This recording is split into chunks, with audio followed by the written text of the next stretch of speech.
By the spring of 1945, the German Reich was collapsing from every direction. The Red Army was storming Berlin from the east, while the Americans and British advanced across the Rhine from the west. Town after town fell without resistance. Entire divisions surrendered. Yet inside Germany, it was not only soldiers who were breaking, it was an entire society. Years of total war had bled the nation dry. Allied bombers had reduced its cities to dust. Hamburg, Cologne, Dresden, once proud industrial centers, were now blackened skeletons of stone. Rail lines lay twisted across craters. Roads were filled with refugees, millions of women, children, and old men dragging carts piled with what little life they could carry. By 1945, food had become a memory. Bread was rationed, meat vanished, milk reserved for hospitals that no longer had medicine. In many villages, people lived on potatoes, turnips, or whatever could be scavenged from abandoned fields. The winter of 1944-45 had been one of the coldest in years, and hunger had become another weapon of war. Propaganda still echoed from broken radios. Joseph Goebbels insisted that Germany would rise again, that miracle weapons would turn the tide. But even his voice, once sharp and certain, now sounded hollow against the rumble of approaching tanks. Civilians no longer listened, they only waited. What they feared most was not defeat itself, but what defeat would bring. For years, Nazi propaganda had painted the Allies, especially the Americans, as barbaric invaders who would burn, loot, and destroy. Mothers whispered these fears to their children as they huddled in cellars during air raids. They imagined the worst: executions, revenge, humiliation. When the first columns of American troops reached the outskirts of towns like Kassel, Nuremberg, and Regensburg, most civilians hid. White sheets appeared in windows, symbols of surrender stitched from bed linens. Few dared step outside.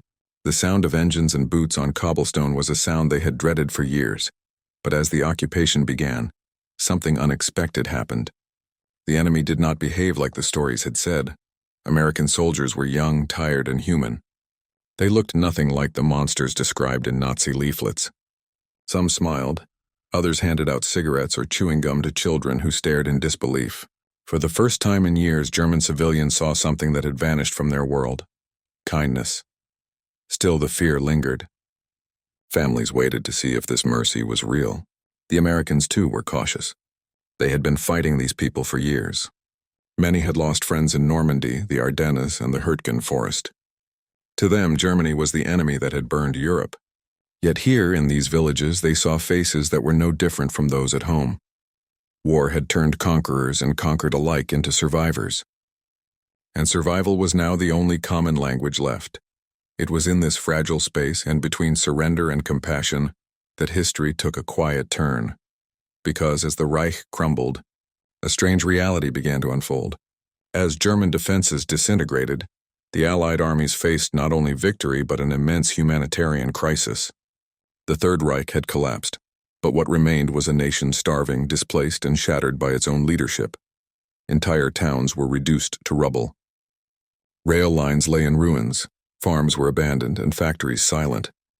Roads filled with millions of displaced persons, not just Germans but prisoners of war, forced laborers, and concentration camp survivors wandering through the countryside. The infrastructure of an entire continent had ceased to function. For the U.S. Army advancing through Bavaria, Thuringia, and the Rhineland, the front lines had suddenly transformed into zones of occupation. Military maps, once marked with artillery targets, were now overlaid with new symbols: hospitals, refugee camps, feeding stations. The war of destruction had become a struggle for order. American commanders faced an impossible dilemma. Their orders were to maintain strict discipline, no fraternization, no pity. Yet the reality on the ground was undeniable. German civilians, including women and children, were starving. Villages lacked clean water. Epidemics of typhus and dysentery loomed. And every day more refugees arrived from the east fleeing the Red Army's vengeance. In towns like Aschaffenburg, Bamberg, and Weimar, American units began improvising. Field kitchens once used to feed troops were repurposed to serve civilians. Doctors from medical battalions treated sick children. Army blankets were cut into smaller pieces and distributed among families. These acts were never part of a grand policy. They were born from the simple humanity of men who could not turn away. Reports began circulating up the chain of command. Some officers worried that compassion would weaken discipline. Others argued it was the only way to prevent chaos. General Eisenhower himself issued careful instructions. Occupation must be firm but just. The enemy must not be humiliated. Order must come through respect, not cruelty. Still, the contrast across the continent was sharp. To the east, in territories occupied by the Soviet Union, revenge was the law of the land. Villages burned, civilians suffered, and fear dominated. To the west, American and British zones, though strict and occasionally harsh, became places where survival slowly returned. For many German families, the first encounter with an American soldier became a defining memory. The moment when fear turned into disbelief. A soldier sharing a ration bar, a medic kneeling beside a sick child, a convoy halting to let villagers collect spilled grain. To those who had lived under a regime of hatred, such gestures felt impossible. This quiet compassion spread through word of mouth. Mothers whispered to neighbors that the Americans were not what they had been told. Children followed jeeps hoping for chocolate or gum. Some soldiers carried photographs of their own families showing them to the locals, proof that even across enemy lines life and love had endured. But these moments of mercy were not just random kindness. They were part of a larger transformation taking place beneath the ashes. The United States understood that to secure peace it needed more than victory. It needed rebuilding. A starving Germany could not become a stable Europe. So alongside occupation came relief. The first seeds of reconstruction, civilian supply missions, local aid programs, and coordinated food deliveries, were sown even before the guns fell silent. This was not charity. It was strategy born from conscience and necessity. By May 1945, as Germany surrendered unconditionally, the stage was set for one of the most profound human reversals in modern history. The conquerors becoming caretakers, and the defeated becoming dependent on the mercy of those they had once called enemies. Behind every act of mercy, there were deeper forces at work, political, psychological, and profoundly human. For the people of Germany, defeat had stripped away everything: pride, faith, and the illusion of control. But hunger was what truly broke them. By late April 1945, more than half the civilian population was malnourished. Farmers could no longer plant. Fuel for tractors was gone. The once disciplined nation of order and precision had become a landscape of beggars. When American troops entered these towns, they found children with distended stomachs, infants too weak to cry, and elderly men scavenging in piles of rubble. The soldiers were not prepared for what they saw. Many had imagined their enemies as uniformed fanatics, not barefoot children clutching tin cups. One U.S. Army photographer described it simply: they were ghosts. That was not an exaggeration. Entire families had lived underground during bombings, emerging into daylight only after surrender. Many still expected punishment. They bowed their heads, waiting for revenge that never came. Instead, something different happened. Soldiers began sharing their rations: C rations, K rations, powdered milk, whatever they could spare. The first taste of chocolate, the warmth of a wool blanket. For many children, those became the earliest memories of peace. Mothers wept openly, unable to comprehend mercy from those they had been taught to hate. Each gesture carried a quiet message: the war was truly over. For the American GIs, Germany in 1945 was a contradiction. They had fought through Normandy, Ardennes, and the Rhine, losing friends in battles that turned forests and towns into graves. They had seen Nazi fanaticism up close: snipers in church towers, civilians firing from windows, children wearing Hitler Youth armbands clutching Panzerfausts. When the fighting ended, they were told not to trust anyone. Don't fraternize, the orders read. These people are still the enemy. Yet when those same soldiers walked into a town and saw starving children, the line between enemy and human blurred. The act of handing food to a child became both defiance and redemption. Some soldiers said it was the first time in months they felt human again. War dehumanizes both sides. Killing becomes routine. But peace, and even a fragile peace, might demand something harder: empathy. Many soldiers wrote home describing how strange it felt to be treated with awe or gratitude by the people they had been sent to defeat. One GI wrote in his journal, "It's odd to think the same hands that fired at us last week now reach for our help. Not all were ready to forgive." Some had lost too much to pity, but others saw the suffering as punishment enough. They realized that compassion could succeed where destruction had failed. These moments, though small, were the foundation of what would later become the U.S. approach to rebuilding Germany, a recognition that moral victory required mercy. For 12 years, Nazi propaganda had painted Americans as violent, greedy, and inhuman. Posters showed caricatures of U.S. soldiers as beasts wearing helmets stamped with dollar signs. Radio broadcasts warned mothers that Allied troops would kill their sons and dishonor their daughters. This fear ran deep. Even in the final days of the war, Goebbels's propaganda machine urged citizens to fight to the last breath, insisting that surrender meant annihilation. But when the Americans arrived, reality shattered the myth. The occupiers brought not slaughter, but order. They established local councils, reopened bakeries, repaired power lines, and cleared rubble. Civilians watched as enemy engineers helped rebuild bridges their own bombers had destroyed. The shock of such actions went beyond gratitude. It reprogrammed an entire society's perception of the world. The moment a German mother saw her child eating food given by an American soldier, a decade of lies collapsed in seconds. That emotional dissonance, fear replaced by relief, became a psychological turning point. The face of the enemy had changed. Historians later noted that this transformation did more to dismantle Nazism than any political speech or tribunal. Ordinary Germans began to question everything they had believed. The image of the barbaric American was replaced by that of a liberator, or at least a man capable of compassion. In this way, food and blankets became more powerful than bullets.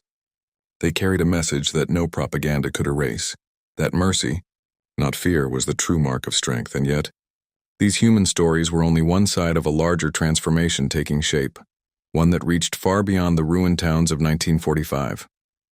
Compassion, as it turned out, was also strategy. By 1945, the American military command faced a stark realization. Europe could not survive in ruins. Every starving village was a spark waiting to reignite. Every hungry family was a breeding ground for resentment. If Germany remained broken, chaos, and possibly communism, would fill the void. General Eisenhower and his staff understood this better than most. The United States had learned from the mistakes of the First World War. After 1918, Germany had been isolated, punished, and humiliated, and from that humiliation rose the Third Reich. This time, the approach would be different.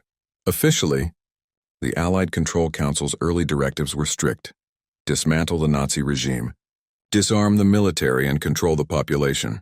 But alongside those goals came something new: relief operations. American field units were ordered to secure food depots, organize distribution points, and stabilize civilian life as quickly as possible. Behind this shift was not just generosity, but cold political calculation.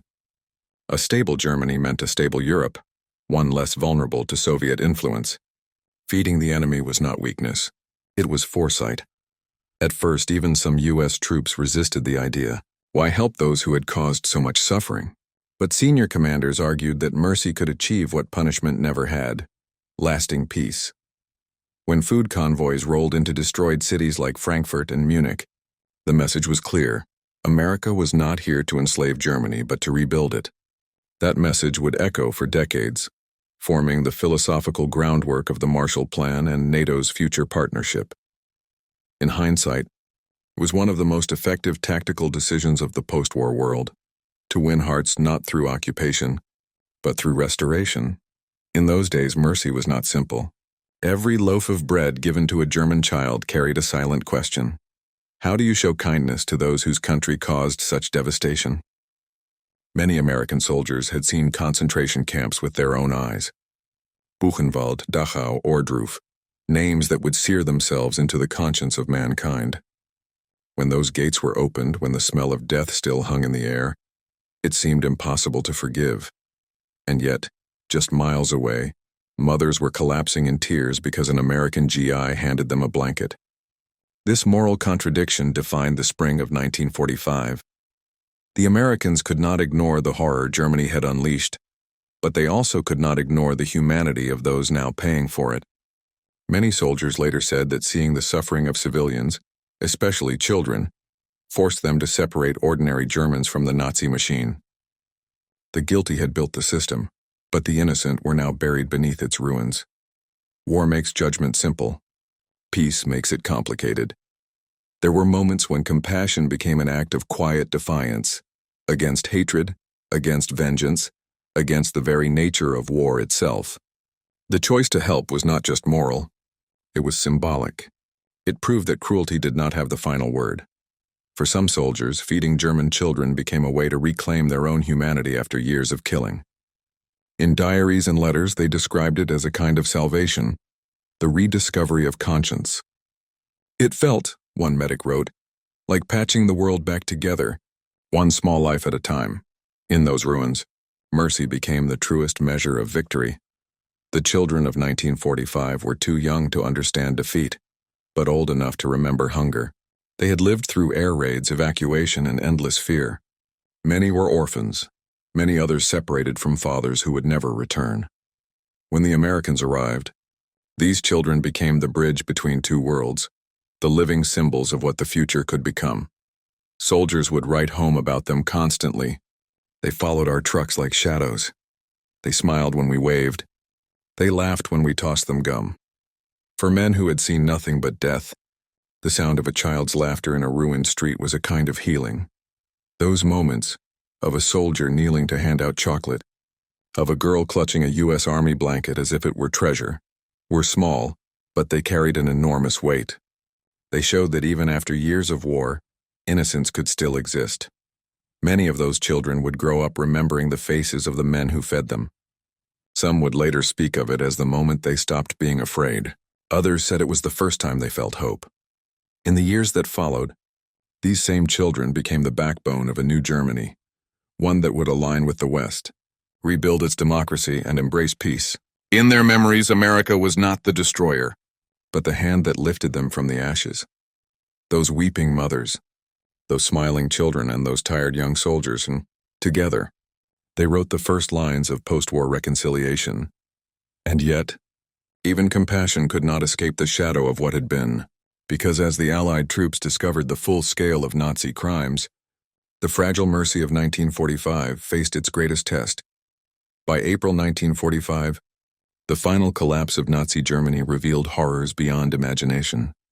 The Allied advance, once a purely military mission, became a journey through humanity's darkest depths.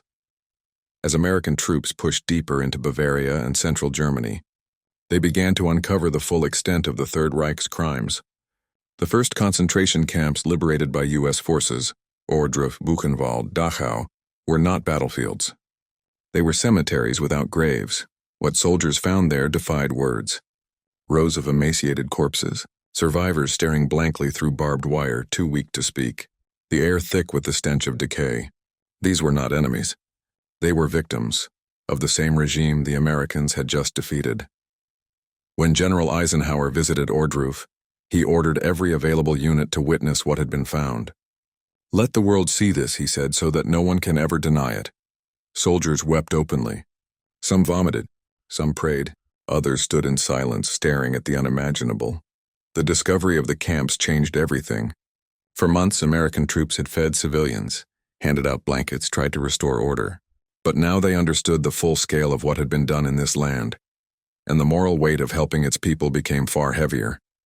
Still, even amid such horror, the instinct for compassion did not die. As the troops liberated towns near the camps, they encountered ordinary Germans who claimed they had not known. Whether that was truth or denial, the soldiers saw their fear and hunger, and helped them anyway. In Dachau, where tens of thousands had perished, nearby villagers were ordered to bury the dead. Yet after that grim duty, the same American soldiers opened their field kitchens to feed the starving. They gave rations not only to survivors, but also to the civilians who had been complicit in silence. It was a moral contradiction that defined the spring of 1945. Mercy extended in the very place where mercy had once been extinguished. Across southern Germany, the U.S. Army's logistical machine shifted from warfighting to relief. Units that had once coordinated artillery fire now organized supply depots. Quartermasters arranged truck convoys carrying flour, canned meat, powdered milk, and medical supplies. Engineers repaired wells and power lines. Everywhere, the same sight repeated: weeping mothers, thin and exhausted, lining up for food, soldiers handing out blankets and soap, children gathering around mess tents with tin cups in hand. Photographs from those weeks show scenes that feel almost biblical. Lines of the hungry stretching across broken streets, American flags hanging beside signs that read, "Feeding Station," "Displaced Persons Camp," "Medical Aid Post." But the emotional climax came not from policy, it came from moments. Moments when men who had spent years killing Germans now found themselves cradling their children. Moments when an occupying army became a lifeline.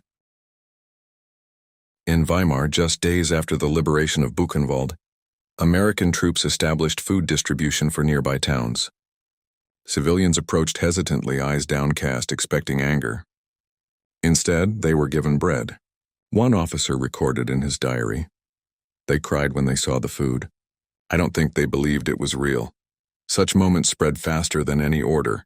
Stories of American mercy traveled from village to village, transforming fear into gratitude. The face of the conqueror had changed, and with it the moral landscape of post-war Europe. Yet this mercy was not blind forgiveness. Alongside relief came accountability. The same U.S. Army that fed civilians also conducted war crimes investigations, gathered evidence, and prepared for the Nuremberg trials. Compassion did not erase justice. It made it bearable. Still, among the ruins, soldiers faced haunting questions. Could a nation responsible for such horror ever be redeemed? Could those who watched and remained silent deserve help? And what did it mean for the victors to save the very people whose leaders had sworn to destroy them? There were no clear answers. Only the simple human truth that mercy had survived where hatred had failed. And as spring turned to summer, a new chapter began, one that would shape the world for generations. Because now, the mission of the American soldier was no longer to conquer Germany. It was to feed it back to life. The guns had finally fallen silent. On May 8, 1945, Germany signed its unconditional surrender. The Reich was gone, its armies scattered, its cities burned, its people broken. But for millions of German civilians, the end of the war was not peace. It was survival. In every occupied town, American units became both administrators and caretakers. Their new mission was as massive as it was moral: to prevent starvation in the heart of defeated Europe. The United States Army's logistics network, once designed to fuel combat divisions, now became the foundation for one of the largest humanitarian efforts in history. Thousands of tons of food, medicine, and clothing flowed from Allied depots in France and Belgium into the ruins of Germany. Military trucks that once carried ammunition now delivered flour. Engineers who built pontoon bridges for tanks now rebuilt water lines. Medics who once treated the wounded now vaccinated children against disease. From Bavaria to Hesse, from Stuttgart to Nuremberg, scenes of quiet redemption unfolded daily. At dawn, German women queued outside makeshift kitchens set up in schoolyards. American cooks stirred giant pots of soup over field stoves. The smell of hot food, something the locals hadn't known in months, filled the air. Children appeared first, barefoot and shy, then the elderly, clutching bowls and ration tins. The GIs served them with calm efficiency, often without words. Some of the villagers tried to thank them, others simply wept. For the Americans, it was a strange, humbling duty. They were feeding the same people whose armies had fought to the death in Normandy and the Ardennes. Some soldiers could not forget that, but others found peace in it, a sense that helping rebuild life was the truest victory of all. Photographers captured unforgettable moments. A German boy biting into a chocolate bar for the first time. A soldier wrapping his jacket around a freezing child. A line of women bowing their heads in gratitude as rations were handed out. These were not staged images. They were fragments of a vast, spontaneous reconciliation unfolding across the ashes of Europe. In Nuremberg, a city once filled with Nazi rallies and flags, American engineers distributed blankets and medicine to families sleeping in basements. In Munich, former Nazi buildings were turned into hospitals. In Stuttgart, U.S. Army doctors delivered babies in emergency shelters. The symbols of power had been replaced by symbols of compassion. Even the language of command had changed. Military orders now spoke of relief, stabilization, and civilian welfare. Compassion had become policy, but the most Striking scenes came from the rural south, Bavaria and Thuringia, where thousands of refugees from the east poured into small villages. There, American soldiers became the difference between life and death. Many had to make decisions on the spot: which families received food first, how to share blankets, how to prevent riots born of desperation. Some soldiers wrote home that this new duty was harder than combat. "In battle," one sergeant said, "you know who the enemy is. Here everyone just looks hungry." The emotional toll was heavy, but it forged something extraordinary, a sense of shared humanity that transcended uniforms. The mothers who once hid from Allied bombers now watched their children eat from American hands. Some tried to offer thanks in broken English, "Danke." "Thank you." "God bless," many of the GIs replied simply, "It's all right, ma'am." They didn't do it for gratitude. They did it because the war had taken enough. By June 1945, American relief stations were serving tens of thousands daily. And in the midst of this effort, a new relationship began to take root. Between victors and vanquished, between enemies turned neighbors. These scenes marked the true turning point, not the moment Germany surrendered, but the moment compassion replaced hatred. The weeping mothers and the soldiers offering food became the living symbols of a world trying to rebuild itself from moral ruin. That summer, the phrase "hearts and minds" entered the vocabulary of occupation policy. It meant something far deeper than propaganda. It was about restoring faith in humanity itself. In the ruins of a war that had taken over 60 million lives, the smallest accent, a loaf of bread, a warm blanket, a shared smile, became the foundation of peace. And from those ashes, the idea of mercy as strength was reborn, because what began as relief for a defeated enemy would soon evolve into something much greater: the reconstruction of an entire nation, and the rebirth of the Western world itself. The war was over, but peace, real peace, was still far away. By the summer of 1945, Germany had ceased to exist as a functioning state. Its cities were piles of rubble. Its government was gone. Its people, 80 million souls, stood at the mercy of their former enemies. In that chaos, the American occupation faced a challenge history had never seen before. How do you rebuild a nation that had destroyed half the world? The U.S. Army's initial mission had been simple: to disarm Germany, dismantle the Nazi system, and prevent hunger. But soon something deeper began to take shape. Commanders on the ground realized that saving lives was not enough. They had to rebuild minds. In the shattered towns of Bavaria and Württemberg, American officers began setting up schools. The same classrooms where Nazi ideology had once been drilled into children were now filled with new textbooks, written by German teachers, approved by Allied authorities and centered on democracy, not domination. Former party members were barred from teaching. Libraries were purged of propaganda. In their place came lessons about human rights, freedom, and the rule of law, ideas banned for 12 years under Hitler's Reich. But education was only one front. The physical reconstruction was staggering in scale. Railways had to be repaired, bridges rebuilt, electricity restored. Entire industries were gone. Coal mines flooded, factories looted, farmland scorched. Yet from the ashes, Germany began to breathe again. Under General Lucius D. Clay, the American military governor, the occupation turned into a blueprint for moral recovery. Clay believed that rebuilding Germany was not just an act of mercy, but a strategic necessity. There is no security, he said, without hope. And so, under U.S. guidance, the process of denazification unfolded. Millions were screened for party membership. High-ranking officials were arrested and tried. Others were banned from public service. It was imperfect and messy, often controversial, but it was a start. For the first time, the German people had to confront their own guilt. Many did so with quiet shame. Others in denial. But slowly, through hunger, exhaustion, and humility, came a reckoning. The Americans didn't force ideology. They modeled it. GIs who treated locals with fairness, engineers who rebuilt power plants, medics who tended to the sick, all became living examples of a different kind of strength. One German woman later wrote, "We had been told they were devils, but they brought us food. They rebuilt our schools. They smiled at our children. That was the moment I realized what true victory meant." Even the simplest encounters carried enormous symbolism. In Munich, Soldiers helped repair churches destroyed by bombing. In Frankfurt, American MPs distributed soap to civilians, a small act that carried dignity after years of filth and disease. And in Nuremberg, once the heart of Nazi fanaticism, American judges presided over tribunals that redefined international justice. The Nuremberg trials were not just about punishment. They were about re-establishing moral law. For the first time in human history, leaders were held accountable for crimes against humanity. The message was clear. The rule of law, not revenge, would shape the new world. While the trials continued, American soldiers kept working among the ruins. Engineers cleared debris. Aid workers opened refugee camps.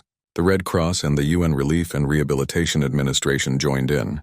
Thousands of displaced persons, survivors of concentration camps, slave laborers, prisoners of war, were fed, clothed, and sent home. The effort was not perfect, nor always kind. Some soldiers grew bitter, others indifferent. There were moments of tension, even cruelty. But against the scale of devastation, the balance of mercy prevailed. By late 1946, the first signs of renewal appeared. Shops reopened. Streetcars moved again. Families rebuilt homes from scavenged bricks. The American presence had shifted from conqueror to caretaker, and soon, to ally. Because beneath the relief effort lay a deeper transformation. The United States was beginning to see Germany not as an enemy to be punished, but as a partner to be restored. What began as compassion in a war-torn village was now becoming policy, the foundation for what would soon be known as the Marshall Plan, the largest reconstruction project in human history. And through it, America would not only rebuild a nation, it would reshape the very idea of victory itself. In 1947, Europe was starving again, not from war but from the peace that followed it. Factories stood silent, fields lay fallow, currencies collapsed into worthless paper. Across Germany, ration cards were still the measure of life. Children scavenged coal from train yards. Farmers hid their crops from black markets. The compassion of American soldiers had fed the hungry. But now something far greater was needed. Germany's survival depended not on charity, but on economic resurrection. That moment came on June 5, 1947, when U.S. Secretary of State George C. Marshall stood at Harvard University and announced a plan, one that would change history. Our policy, he said, is directed not against any country or doctrine, but against hunger, poverty, desperation, and chaos. The Marshall Plan, officially the European Recovery Program, was not just an act of aid. It was an act of vision. The United States would invest over $13 billion, more than $150 billion in today's terms, to rebuild the economies of Western Europe, including Germany. The decision was bold, even controversial. Many Americans questioned why their tax money should help rebuild a former enemy. Others argued that rebuilding Germany would prevent another descent into extremism. The fear was not of Nazi revival, but of communist expansion. In the new world of the Cold War, starving nations were easy prey for Soviet influence. And so helping Germany was not only an act of mercy, it was a matter of survival for the free world itself. Under the Marshall Plan, American engineers, economists, and administrators flooded into Europe. They brought machinery, fertilizers, raw materials, and hope. In Germany, new plants rose from the ashes. Coal mines reopened. Railroads stretched again from the Ruhr to Hamburg. Factories that once built tanks now produced tractors, radios, and industrial tools. Steel mills roared again, not for war, but for rebuilding. And at the center of it all stood the German people, weary, humbled, and determined. In Stuttgart, men and women cleared rubble brick by brick. They were called Trümmerfrauen, rubble women. They became the symbol of recovery, lifting stones with bare hands where bombs had once fallen. Their quiet strength rebuilt a broken nation, long before any government could. By 1948, the first real change was visible. Streets bustled again. Shops reopened. Food returned to markets. A new currency, the Deutsche Mark, stabilized the economy. And with it came something that had been missing for years: trust. Trust in the future. Trust in freedom. Trust in themselves. The emotional transformation was as profound as the physical one. The same mothers who had once wept when American soldiers handed food to their starving children were now seeing those children attend school again, walk to rebuilt churches, and dream of lives untouched by hatred. In their letters and diaries, many Germans wrote of gratitude but also disbelief. One woman from Leipzig recalled, "The men who defeated us gave us back our lives. They fed our children, rebuilt our homes, and taught us that mercy is stronger than fear." By 1950, West Germany had become one of the most productive nations in Europe. Cities once reduced to ashes, like Cologne, Munich, and Frankfurt, now glowed with neon lights. Exports surged, new industries flourished, and yet, the emotional scars of war remained. Every family had lost someone. Every street carried memories. But now, instead of despair, there was purpose. In America, too, something changed. The soldiers who had once given chocolate to hungry children returned home carrying a quiet pride, the kind born not of conquest, but of compassion. They had seen the face of war, and they had chosen to respond with humanity. That choice reshaped the 20th century, because from the ruins of Germany emerged something few could have imagined in 1945: friendship. Within a single generation, the United States and Germany went from mortal enemies to allies, bound not by conquest but by shared ideals. The Berlin Airlift, NATO, and decades of cooperation would all grow from the seeds of empathy planted in those first days of occupation. When American GIs handed bread and blankets to starving children, they did not know they were building the foundation of a new world order, but they were. And that is how mercy became strategy, how kindness became power, and how the tears of German mothers became the quiet beginning of Western peace. History often measures victory in soldiers killed, cities taken, or treaties signed. But sometimes it is measured in smaller, quieter acts: the hand that feeds a child, the blanket that warms a mother, the courage to be humane when vengeance seems justified. The story of April and May 1945 is one of those rare moments. In towns across Germany, American soldiers became more than conquerors. They became caretakers. They showed that mercy could exist even amidst the ruins of a world shattered by hate. Their rations, blankets, and quiet smiles were not merely survival tools. They were instruments of moral transformation. In those weeping mothers, those trembling children, and those soldiers who paused to help them, we witness a profound truth. Humanity cannot be extinguished even in war. Compassion does not negate justice, nor does it erase suffering, but it creates the possibility of redemption, of rebuilding, of a future where former enemies can become partners. The implications extend beyond 1945. This moment foreshadowed the reconstruction of Europe, the Marshall Plan, and the alliances that would define the Cold War.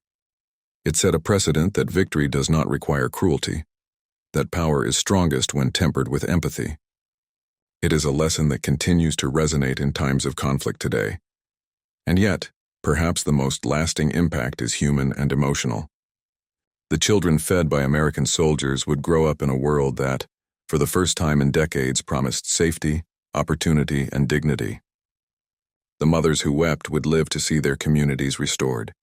The soldiers who acted with mercy returned home carrying the quiet knowledge that true strength lies not in destruction, but in care. In the end, the story of German mothers weeping at the kindness of former enemies reminds us that war is not only measured in battles won or lost, but in the hearts that are touched along the way. Because in the ashes of destruction, humanity survived. And in that survival, the seeds of a new peaceful world were quietly planted.